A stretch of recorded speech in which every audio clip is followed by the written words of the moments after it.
Assalamualaikum warahmatullahi wabarakatuh. Nama saya Putra Syamadan dari kelas Kehutanan A. Di sini saya akan menjelaskan pertanyaan yang diajukan yaitu pada mata kuliah Pendidikan Pancasila. Pertanyaan ini sebagai nilai ujian tengah semester. Soal yang pertama yaitu,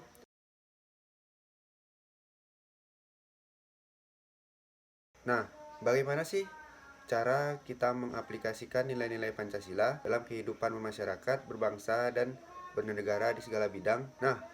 Pancasila adalah ideologi dasar bagi negara Indonesia. Pancasila membentuk Indonesia menjadi negara yang memiliki konstitusi dan diakui negara lain.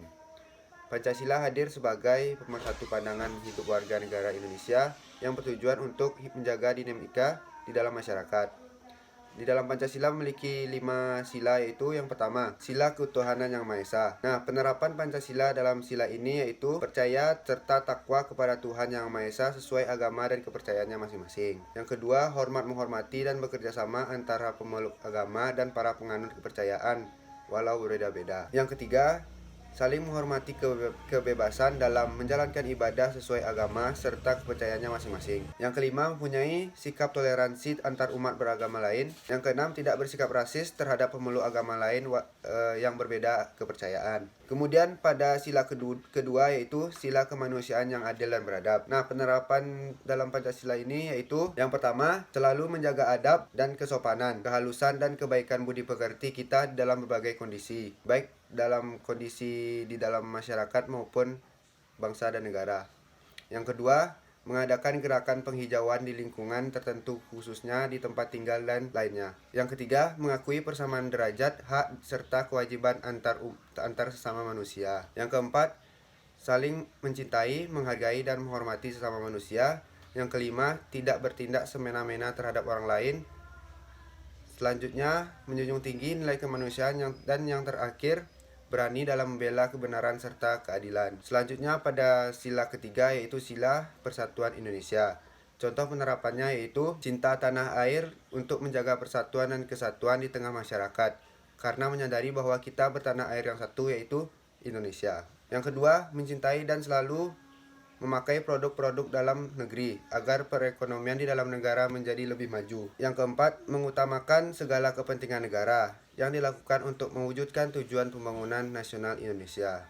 Yang kelima, rela berkorban demi kepentingan bangsa, cinta tanah air, dan bangga sebagai persatuan bangsa Indonesia dan bertanah air Indonesia. Selanjutnya, memajukan sosialisasi dan kesatuan bangsa, bangga menggunakan bahasa persatuan dalam kehidupan sehari-hari yaitu bahasa Indonesia. Selanjutnya pada sila keempat yaitu sila kerakyatan yang dipimpin oleh hikmat kebijaksanaan dalam permusyawaratan perwakilan. Dalam sila ini terdapat penerapan perilaku yaitu yang pertama, keputusan diambil berdasarkan musyawarah untuk mencapai mufakat dilaksanakan bersifat kekeluargaan. Yang kedua, mewujudkan, menumbuhkan, dan mengembangkan serta meningkatkan kesadaran akan tanggung jawab para pengambil keputusan di dalam pengelolaan lingkungan. Yang kedua, tidak memaksakan kehendak terhadap orang lain. Yang ketiga, tidak melakukan paksaan pada orang lain agar orang menyetujui apa yang kita inginkan. Begitu pula sebaliknya, tidak ada yang dapat memaksakan kehendaknya pada kita. Selanjutnya yang keempat, menghormati hasil musyawarah sekalipun bertentangan dengan pendapat kita dan melaksanakannya dengan sepenuh hati. Sila terakhir yaitu sila keadilan sosial bagi seluruh rakyat Indonesia. Adapun penerapannya yaitu yang pertama, meningkatkan kepekaan sosial dengan mengadakan kegiatan yang dapat membantu sesama, seperti bakti sosial, donor darah, amal, dan lain sebagainya. Yang kedua, berusaha untuk adil dalam aktivitas apapun yang kita lakukan dan seperti apapun orang yang kita hadapi. Jangan sampai kita memberikan perlakuan yang tidak adil pada siapapun. Yang ketiga, tidak mengganggu orang lain dengan apapun yang kita lakukan dan menegur siapapun yang mengganggu ketertiban dan keamanan di tengah masyarakat. Yang keempat, menghargai karya atau hasil karya cipta yang dimiliki orang lain. Hargai pula karya yang kita hasilkan sendiri. Yang terakhir, berani memperjuangkan keadilan baik untuk diri sendiri maupun untuk orang lain dan membantu orang lain untuk memperjuangkan keadilan. Selanjutnya soal kedua.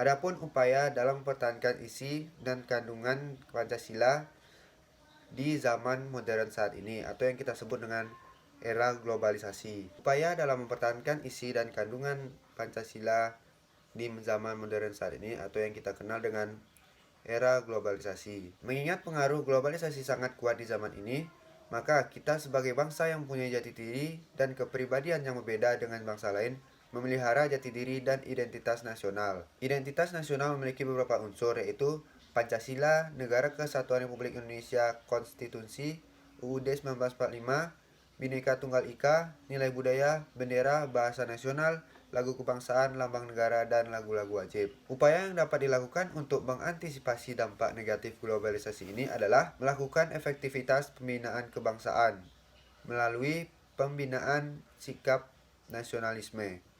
Sikap nasionalisme sebagai sikap mental dan menempatkan kesetiaan tertinggi pada negara, menjaga nilai-nilai luhur, dan memelihara unsur-unsur identitas nasional. Oleh karena itu, pendidikan Pancasila sebagai sarana pembinaan semangat nasionalisme harus dapat diefektifkan.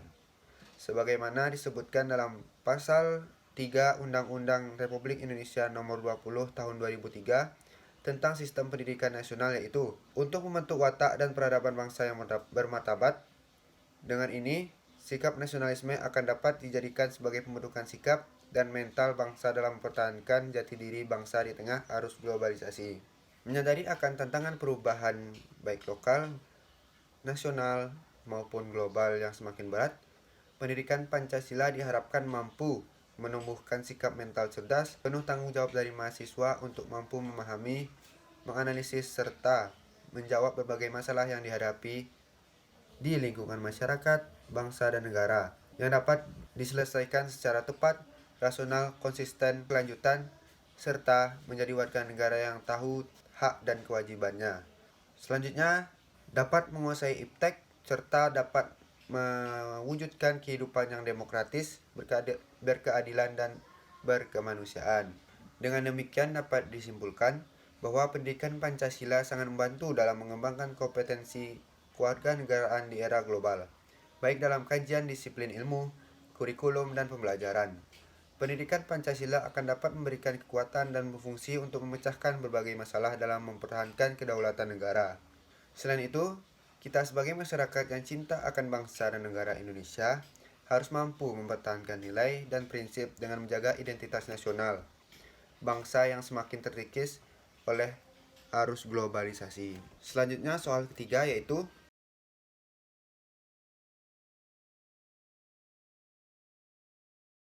penjelasan tentang kedudukan Pancasila sebagai dasar negara. Pancasila adalah ideologi atau dasar negara yang dijadikan pedoman bangsa. Sebagai dasar negara, Pancasila perlu dihayati dan dijunjung tinggi oleh setiap warga negara Indonesia. Pancasila merupakan buah pikiran, musyawarah, dan mufakat yang dilakukan para tokoh penting pada masa perjuangan kemerdekaan. Dalam Pancasila ada 5 sila atau pedoman yang perlu diketahui. Kelima prinsip yang ada dalam Pancasila tersebut kali pertama dicetuskan oleh Presiden Republik Indonesia, yaitu Soekarno, pada tanggal 1 Juni 1945. Adapun 5 prinsip yang dijadikan sila dalam Pancasila tersebut ialah yang pertama, ketuhanan yang Maha Esa, kemanusiaan yang adil dan beradab, persatuan Indonesia, kerakyatan yang dipimpin oleh hikmat kebijaksanaan dalam permusyawaratan perwakilan, serta keadilan sosial bagi seluruh rakyat Indonesia.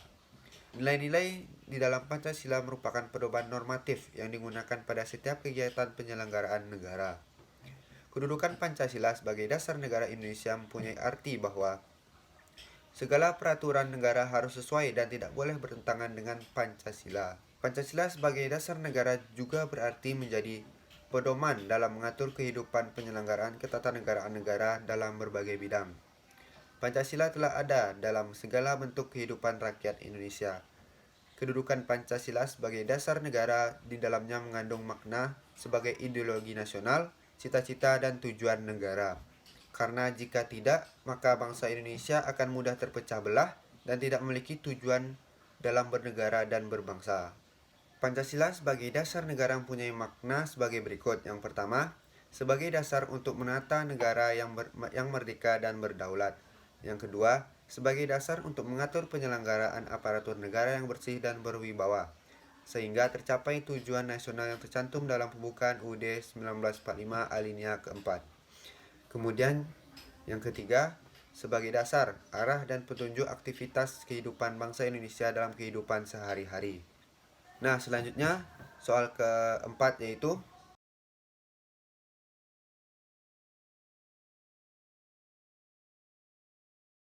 prinsip Pancasila sebagai pandangan hidup bangsa. Pancasila sebagai pandangan hidup bangsa mengandung makna bahwa semua aktivitas kehidupan bangsa Indonesia sehari-hari harus sesuai dengan Pancasila. Adapun fungsi Pancasila sebagai pandangan hidup bangsa yaitu yang pertama, Pancasila dijadikan petunjuk untuk menyelesaikan berbagai permasalahan yang terjadi di masyarakat, baik itu permasalahan yang terjadi di Indonesia atau bahkan di masyarakat dunia. Yang kedua, Pancasila bisa menjadi cara untuk menyelesaikan persoalan budaya, sosial, ekonomi, serta politik agar negara kita semakin maju.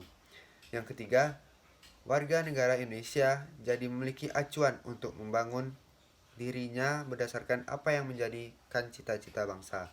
Selanjutnya yang keempat, Pancasila sebagai pandangan hidup bangsa bisa mempersatukan masyarakat yang memiliki latar belakang yang berbeda-beda.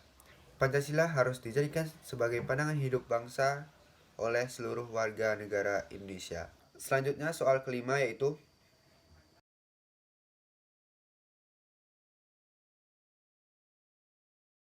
target saya pasca mendapatkan materi pendidikan Pancasila yang berkaitan dengan korupsi yang terjadi saat ini, dengan memastikan upaya-upaya yang harus dilakukan untuk memberantas dan membasmi korupsi ini bukan hanya sekedar menggiatkan pemeriksaan, penyelidikan, dan penangkapan koruptor. Upaya pemberantasan korupsi juga bukan hanya sekedar dengan menggiatkan kampanye peningkatan nilai-nilai moral seseorang. Namun, upaya korupsi harus secara mendalam menutup akar penyebabnya melalui yang pertama, negara melalui pemerintah harus melakukan perbaikan kondisi hidup masyarakat secara menyeluruh, terutama dalam konteks perbaikan ekonomi. Negara dalam hal ini bertanggung jawab dalam memenuhi kebutuhan-kebutuhan hidup masyarakat, baik secara primer maupun sekunder, fisik dan non-fisik secara seimbang. Jika kehidupan masyarakat terus-menerus didera dengan kemiskinan, maka keinginan untuk mencari jalan pintas demi memperkaya diri akan terus muncul dan berkembang dalam pikiran masyarakat kita. Sebab masalah korupsi bukan hanya masalah penegakan hukum dan kepastian hukum saja, namun masalah korupsi juga integral dengan masalah sosial, ekonomi, dan politik. Yang kedua, membangun sistem kekuasaan yang demokratis. Perilaku korup juga turut ditopang oleh sistem yang mendorongnya. Jika kekuasaan berwujud sentralistik, otoriter dan menindas, maka bukan tidak mungkin korupsi akan terus-menerus terjadi. Kita memerlukan sebuah sistem pemerintahan yang demokratis, transparan, tidak anti kritik, serta memiliki wujud penghormatan yang tinggi terhadap masyarakat sipil. Selanjutnya yang ketiga, membangun akses kontrol dan pengawasan masyarakat terhadap pemerintah. Penanganan masalah korupsi ini tidak bisa dilakukan dengan cara memusatkan kendali pada satu badan atau menyerahkan penanganannya pada pemerintah saja. Sebab hal tersebut cenderung berjalan linear dan non-struktural. Dalam arti apakah mungkin pemerintah akan efektif memeriksa pejabatnya? Masalah klasik ini yang kemudian muncul adalah siapa yang akan bertanggung jawab untuk mengawasi pengawasan? Persoalan ini hanya akan terakomodasi dalam konteks kekuasaan otoriter. Dalam sebuah struktur kekuasaan negara yang egaliter, masyarakat diberikan akses kontrol terhadap kekuasaan sehingga fungsi pengawasan secara horizontal antar struktural yang sejajar maupun pengawasan akan berjalan seimbang dengan kontrol yang tajam terhadap penyelewengan.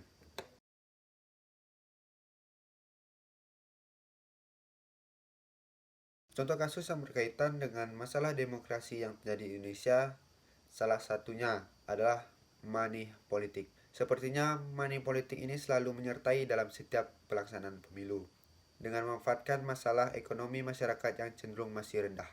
Maka dengan mudah mereka dapat diperalat Politik uang atau politik perut adalah suatu bentuk pemberian atau janji menyuap seseorang baik supaya orang itu tidak menjalankan haknya untuk memilih maupun supaya ia menjalankan haknya dengan cara tertentu pada saat pemilihan umum. Pembelian bisa dilakukan menggunakan uang atau barang. Politik uang umumnya dilakukan simpatisan, kader atau bahkan pengurus partai politik menjelang hari H pemilihan umum.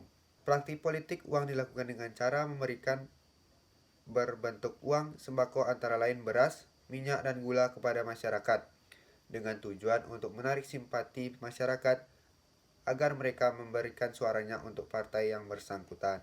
Money politik sendiri merupakan hal yang sering ditemui di setiap penyelenggaraan pemilu. Maraknya kasus money politik sendiri menunjukkan bahwa negeri ini sedang dilanda krisis kepercayaan diri, terutama yang dialami oleh para kandidat. Politik uang juga tergolong ke dalam kasus pelanggaran. Selain money heist atau politik uang, kasus dalam demokrasi Indonesia juga terjadi pada intimidasi. Intimidasi ini juga sangat berbahaya. Sebagai contoh, seringkali ada oknum yang melakukan intimidasi terhadap warga agar mencoblos salah satu calon. Intimidasi dimaksudkan adalah perilaku yang akan menyebabkan seseorang yang pada umumnya akan merasakan takut cedera atau berbahaya. Ini tidak diperlukan untuk membuktikan bahwa perilaku tersebut sehingga menimbulkan kekerasan sebagai teror atau korban yang sebenarnya takut. Berikut merupakan contoh kasus intimidasi dalam pelaksanaan demokrasi, yaitu kasus kekerasan dan intimidasi selama berlangsungnya masa kampanye pemilihan kepala daerah Aceh sejak 22 Maret. Kepada wartawan dalam jumlah pers di kantor Panwas Aceh, Senin mengatakan kasus itu umumnya terjadi karena pergesekan antar pendukung kandidat seusai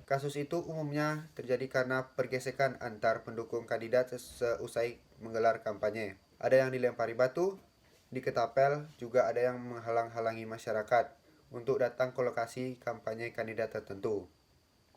Selanjutnya, penggelembungan suara salah satu kandidat. Kehilangan satu suara atau penggelembungan suatu suara pun merupakan noda, bahkan cacat dalam proses rekapitulasi penghitungan pemilu. Hukum yang paling dasar dari seluruh proses rekapitulasi perhitungan suara adalah bagaimana melindungi hak rakyat yang berdaulat yang telah menyatakan pilihannya.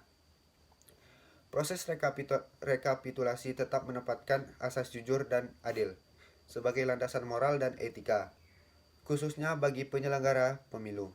Hal ini sendiri merupakan cerminan dari perwujudan demokrasi dengan pelaksanaan pemilihan yang lubar dan jurdil.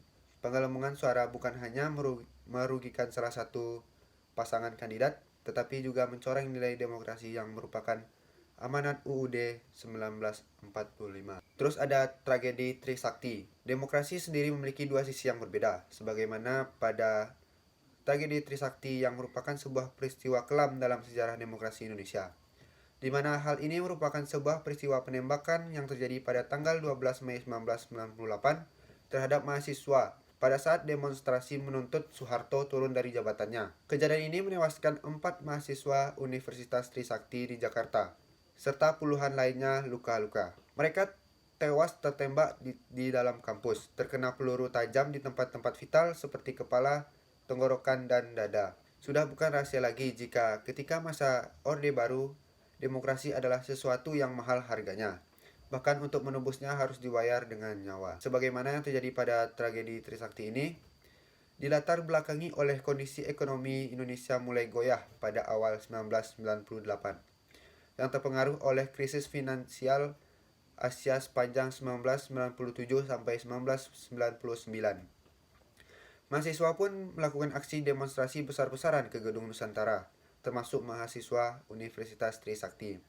Mereka melakukan aksi damai dari kampus Trisakti menuju Gedung Nusantara. Aksi ini sendiri adalah perwujudan dari implementasi demokrasi yang harusnya berlaku di Indonesia. Namun, aksi mereka dihambat oleh blokade dari Polri dan militer datang kemudian. Beberapa mahasiswa mencoba bernegosiasi dengan pihak Polri. Akhirnya, para mahasiswa bergerak mundur, diikuti bergerak majunya aparat keamanan.